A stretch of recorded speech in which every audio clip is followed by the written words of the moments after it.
Hello friends, welcome to my YouTube channel therapeutic nutrition. कैसे हैं आप सभी लोग? आशा करती हूँ सभी लोग बहुत अच्छे होंगे। प्रेगनेंसी के दौरान महिलाओं को अपनी डाइट पर बहुत ज़्यादा ध्यान देना चाहिए। प्रेगनेंसी के दौरान महिलाएं जो भी खाती है उसका सीधा सीधा असर गर्भ में पल रहे उनके शिशु पर पड़ता है। ऐसे में भोजन में लापरवाही बच्चों के स्वास्थ्य पर बुरा असर डाल सकती है, जिससे बच्चों का विकास प्रभावित हो सकता है। जन्म के समय वह अंडरवेट हो सकते हैं या फिर उन्हें कई तरह की स्वास्थ्य समस्याएं हो सकती है। आज के वीडियो में हम बात करने वाले हैं प्रेगनेंसी के बारे में। प्रेगनेंसी में किन चीज़ों का ध्यान रखना चाहिए, भोजन में किन चीज़ों को शामिल करना चाहिए, कौन सी चीज़ें नहीं खाना चाहिए, किस तरह का डाइट लेना चाहिए, इन सभी चीज़ों के बारे में हम आज के वीडियो में बात करेंगे। गर्भावस्था के दौरान महिलाओं के आहार में कुछ आवश्यक विटामिन और मिनरल ज़रूर होने चाहिए, जिससे गर्भ में पल रहे बच्चे का विकास अच्छे से हो सके। यदि गर्भवती माँ सभी आवश्यक तत्वों का सेवन करती है तो बच्चों में जन्मजात बीमारी का खतरा भी कम हो जाता है। गर्भवती महिला को अपने भोजन में carbohydrate, protein, calcium, iodine, folic acid, iron और मल्टीविटामिन से भरपूर भोज्य पदार्थों को शामिल करना चाहिए। प्रेगनेंसी के दौरान किसी भी महिला को अपने नॉर्मल कैलोरीज से 300 किलो कैलोरीज ज़्यादा लेने की आवश्यकता होती है। ऐसा करने से प्रेगनेंसी के दौरान ज़रूरी वेट गेन करने में मदद मिलेगी। आइए जानते हैं प्रेगनेंसी के दौरान नॉर्मली कितना वज़न बढ़ना चाहिए। अगर कोई महिला अंडरवेट है यानी उसका BMI 18.5 से कम है तो प्रेगनेंसी के दौरान उनका 14 से 18 किलो तक वज़न बढ़ना चाहिए। अगर किसी महिला का वज़न सामान्य है यानी उसका BMI 18.5 से 24.9 के बीच है तो उन्हें 11 से 16 किलो तक वेट गेन करना चाहिए।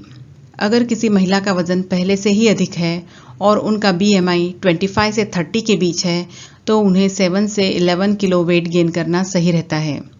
अगर कोई महिला मोटापे की समस्या से परेशान है और उसका BMI 30 से ऊपर है तो उनके लिए 5 से 9 किलो वेट गेन करना सही रहता है। हेल्दी डाइट लेने से बहुत अधिक वजन बढ़ने की संभावना, साथ ही जेस्टेशनल डायबिटीज़ और सिजेरियन डिलीवरी होने की संभावना कम हो जाती है। साथ ही माँ को एनीमिया और अदर इन्फेक्शंस होने की संभावना से भी बचाया जा सकता है। आइए जानते हैं गर्भावस्था के दौरान किन पोषक तत्वों की आवश्यकता होती है। Number 1, calcium. कैल्शियम हड्डियों और दांतों को मजबूत बनाने में मदद करता है। गर्भावस्था के दौरान प्रतिदिन 1000 मिलीग्राम कैल्शियम की आवश्यकता होती है। इसके लिए आप दूध, पनीर, दही, हरी सब्जियां और नट्स जैसी चीज़ों को अपने भोजन में शामिल कर सकते हैं। Number 2, iron. यह बच्चे के संपूर्ण विकास के लिए ज़रूरी होता है। साथ में यह इम्यून पावर बढ़ाने में भी मदद करता है। गर्भावस्था के दौरान प्रतिदिन 27 मिलीग्राम आयरन की आवश्यकता होती है। इसके लिए आप हरी पत्तेदार सब्जियां, अंकुरित अनाज, खासतौर पर दालें जिसमें कि मसूर, मूंग, छोले, इनके अलावा सूखे मेवे, तिल, ग्राउंड नट्स, अंडा और फिश को भोजन में शामिल कर सकते हैं। Number 3, vitamin A. स्वस्थ त्वचा, आँखों के लिए और हड्डियों के विकास के लिए आपको इस विटामिन की आवश्यकता होती है। इसके लिए आप भोजन में गाजर, हरी पत्तेदार सब्जियां, शकरकंद, टमाटर, कलरफुल वेजिटेबल्स, अंडा, दूध, दही और घी से बनी चीज़ों को शामिल कर सकते हैं। Number 4, vitamin C. स्वस्थ मसूड़ों, दांतों और हड्डियों के लिए विटामिन सी बहुत ज़रूरी होता है। गर्भावस्था के दौरान प्रतिदिन 85 मिलीग्राम विटामिन सी की आवश्यकता होती है। इसके लिए आप भोजन में खट्टे फल, ब्रोकली, टमाटर, स्ट्रॉबेरी और हरी पत्तेदार सब्जियों को शामिल कर सकते हैं। Number 5, vitamin D. गर्भावस्था के दौरान बच्चे की हड्डियों और दांतों के निर्माण के लिए ज़रूरी कैल्शियम के अवशोषण के लिए विटामिन डी बहुत ज़रूरी होता है। गर्भावस्था के दौरान प्रतिदिन 600 इंटरनेशनल यूनिट विटामिन डी की आवश्यकता होती है।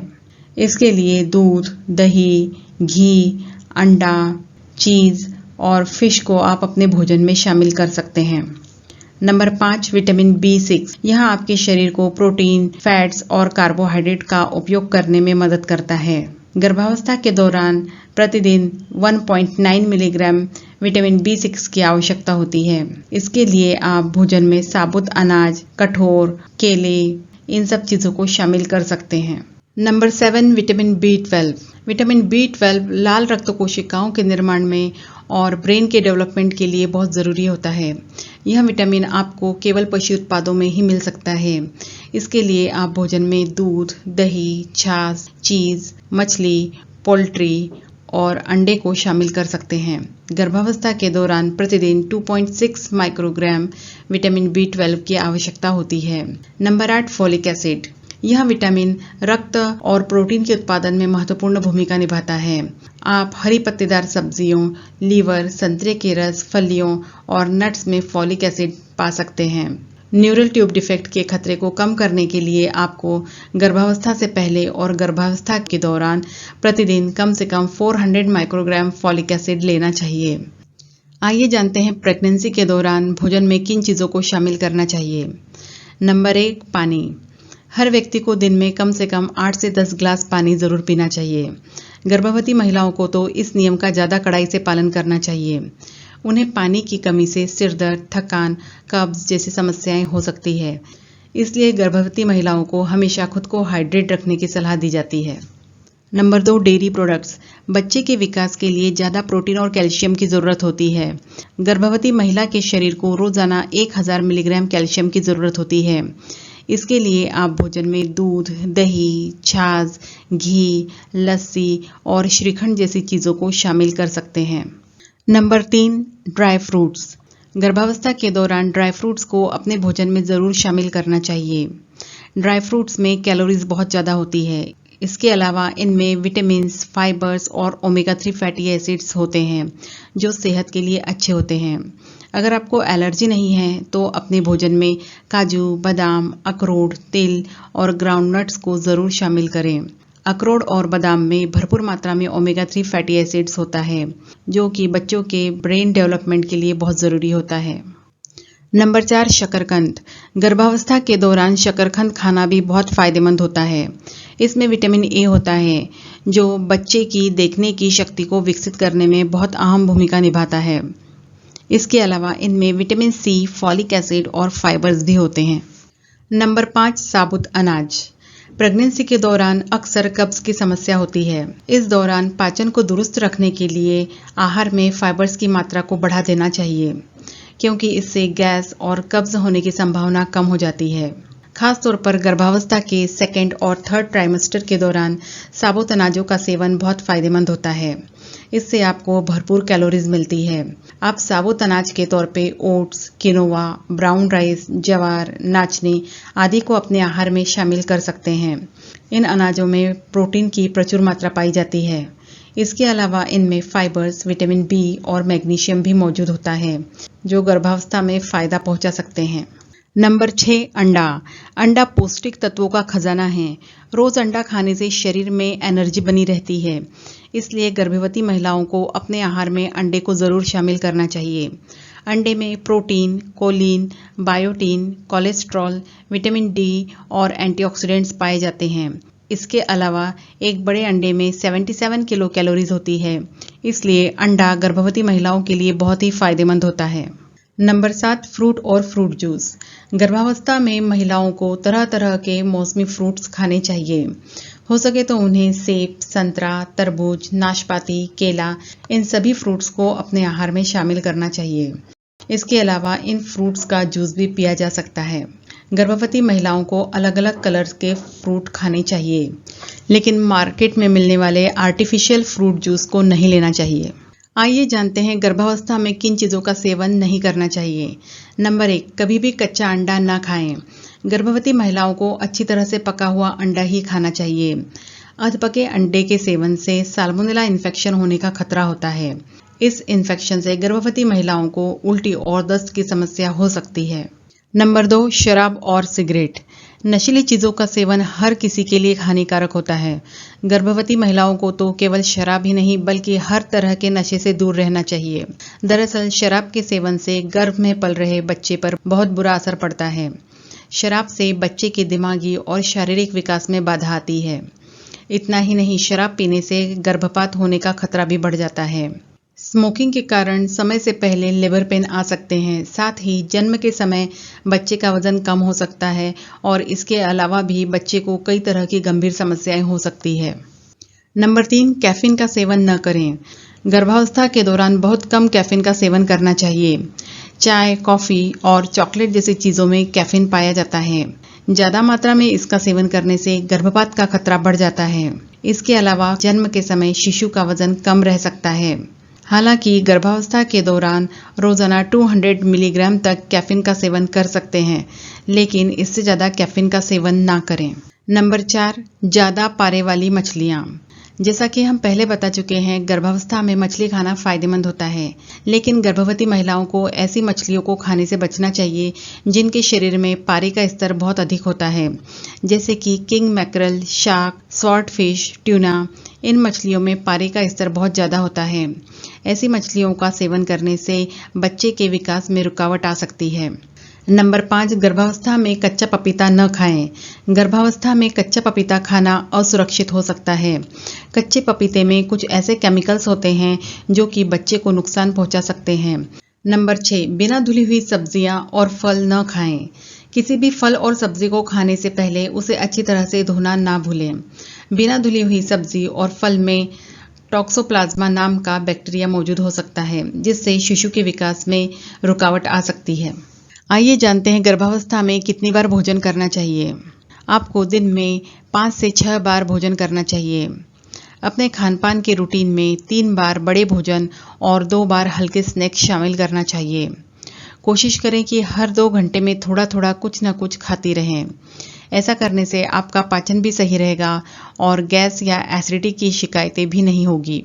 अब हम जानते हैं पपीता और अनानास खाने से गर्भपात हो सकता है क्या? ऐसा नहीं है। पपीता अगर ठीक से पका हुआ हो तो उसे खाना सुरक्षित होता है। गर्भपात ज्यादातर किसी स्वास्थ्य संबंधी परेशानियों के चलते हो सकता है। रही बात अनानास की, तो उसे भी गर्भावस्था में खाया जा सकता है। गर्भावस्था के दौरान एक महिला के लिए यह जानना बहुत जरूरी हो जाता है कि उसे कौन सी चीजें किस मात्रा में खाना चाहिए। बच्चे की ग्रोथ बढ़ने के साथ साथ प्रेग्नेंट महिला को अपना कैलोरी इंटेक भी धीरे धीरे बढ़ाना चाहिए।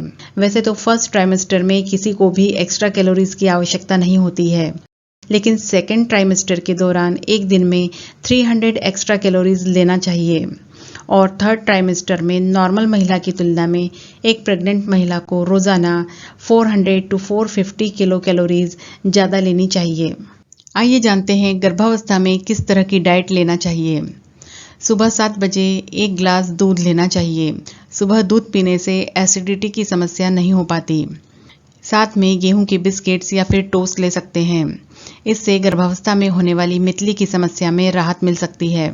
साथ में भीगे हुए 6 बादाम, 6 पिस्ता, 2 अखरोट, 2 चम्मच सिंगदाना, साथ में 1 चम्मच किशमिश का सेवन करना चाहिए। इससे शरीर को ताकत मिलती है। अगर किसी को बहुत ज़्यादा उल्टी की समस्या है तो ऐसी कंडीशन में सुबह सुबह दूध नहीं लेना चाहिए। ऐसी कंडीशन में सुबह प्लेन बिस्किट्स या फिर टोस्ट खाना चाहिए और इसके आधे से 1 घंटे के बाद आप दूध ले सकते हैं। सुबह 9 बजे नाश्ता करना चाहिए, जिसमें 2 से 3 सब्जी का पराठा लेना चाहिए। सब्जियों में मौजूद फाइबर पाचन शक्ति को बेहतर बनाने में मदद करते हैं। साथ में 1 कप दही लेना चाहिए। इससे शरीर को प्रोटीन के साथ कैल्शियम और विटामिन डी भी मिलता है। या फिर दही की जगह 1 से 2 अंडे का ऑमलेट ले सकते हैं। इससे शरीर को भरपूर प्रोटीन मिलता है। इसके बाद सुबह 11 बजे 1 फ्रूट्स लेना चाहिए, जिसमें आप संतरा, सेब, अनार कोई भी 1 फ्रूट ले सकते हैं। इससे शरीर में पानी का स्तर सही बना रहता है। इसके बाद दोपहर 12 बजे भोजन करना चाहिए, जिसमें गेहूं के आटे की 2 से 3 रोटी ले सकते हैं या फिर आप ज्वारी और रागी की रोटी भी यूज कर सकते हैं। इससे शरीर को ऊर्जा और फाइबर्स मिलते हैं। साथ में 1 से 1.5 कटोरी दाल या फिर फिश करी या फिर पालक पनीर की सब्जी भी एक अच्छा ऑप्शन है। इससे शरीर को प्रोटीन व कई तरह के विटामिन और पोषक तत्व मिलते हैं। साथ में खीरे और टमाटर की सलाद लेना चाहिए। इससे शरीर को जरूरी मिनरल्स मिलते हैं। लंच में 1 उबला हुआ अंडा या फिर ऑमलेट या फिर 50 ग्राम तक पनीर यूज करना चाहिए। इसके अलावा दोपहर के भोजन में सोयाबीन की सब्जी या फिर कोफ्ता करी जैसी चीजें भी शामिल की जा सकती है। शाम को 4:30 को 1 गिलास छाछ पिएं। इससे हाजमा ठीक रहता है और शरीर को कैल्शियम मिलता है। साथ में 1 मुट्ठी भुना हुआ चना या अंकुरित मूंग या काबुली चना खाएं। यह आयरन, प्रोटीन और कैल्शियम का अच्छा सोर्स है। शाम को 6 बजे चाहे तो 1 कप चाय लें या फिर इस समय ग्रीन टी भी ले सकते हैं, या सब्जियों का सूप या फिर चिकन सूप भी लिया जा सकता है।